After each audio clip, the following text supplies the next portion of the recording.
మీ అందరికీ మర్రి చెట్టు తెలిసే ఉంటుంది. కానీ ఈ చెట్టు ఔషధ గుణాలతో నిండి ఉందని మీకు తెలుసా?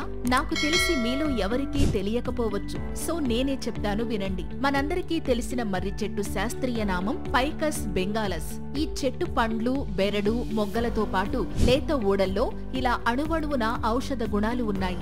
దీంతో దీనిని ఆయుర్వేదంలో అరడజనుకు పైగా రోగాలకు వైద్యం చేయడానికి ఉపయోగించేవారు. మరి అవేంటో ఇప్పుడు తెలుసుకుందాం. ముఖ్యంగా వాంతులతో బాధపడే వాళ్లకు మర్రి ఊడల రసాన్ని 10 ml తాగిస్తే ఎలాంటి విపరీత వాంతులైనా సరే తగ్గే అవకాశం ఉంటుంది. ఇక డయాబెటిస్ పేషెంట్లు డైలీ ఉదయాన్నే 20 ml పచ్చి మర్రి బెరడు రసాన్ని తాగితే డయాబెటిస్ కంట్రోల్లో ఉంటుంది. ఇంకా జుట్టు రాలే సమస్యతో ఇబ్బంది పడేవాళ్లు 2 భాగముల లేత మర్రి ఊడల రసములో 1 భాగం నువ్వుల నూనెతో పాటు 2 భాగములు భృంగరాజ్ రసం కలిపి కాచి నూనె తయారు చేయాలి. ఈ నూనెను డైలీ కుదుళ్లకు పట్టిస్తే హెయిర్ ఫాల్ కంట్రోల్ అవుతుంది. అలాగే జుట్టు హెల్దీగా ఒత్తుగా పెరుగుతుంది. ఇక కాళ్ల పగుళ్లతో బాధపడే వాళ్లు మర్రి పాలను అప్లై చేస్తూ ఉంటే పగుళ్లు తగ్గి పాదాలు మృదువుగా అవుతాయి. ఇంకా చెప్పాలంటే మర్రి ఊడలను మెత్తగా నూరి చేసిన లేపనాన్ని కాలిన గాయాలపై రాస్తే అవి త్వరగా మానిపోతాయి. ఇక స్కిన్ ఎలర్జీతో బాధపడే వాళ్లు మర్రి ఆకుల కషాయంతో స్నానం చేస్తే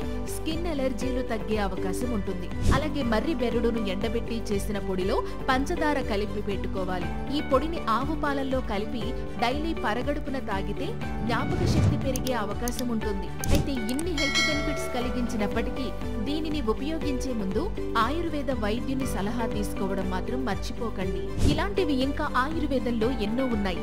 నేచర్ క్యూర్ ద్వారా వాటిని మీకు పరిచయం చేసే మా ప్రయత్నం మాత్రం ఎప్పుడూ కొనసాగుతూనే ఉంటుంది. ఒకవేళ మీరు ఈ వీడియో ద్వారా మంచి విషయాన్ని తెలుసుకున్నాము అని ఫీల్ అయితే లైక్ చేయండి. అలాగే మీ ఫ్రెండ్స్ కి షేర్ చేయండి. ఒకవేళ సబ్స్క్రైబ్ చేసుకోకపోతే ఇప్పుడు చేసుకోండి. మీ సపోర్ట్ మాకు మరింత కొత్త సమాచారం అందించడానికి బూస్ట్ చేస్తుంది. Thank you.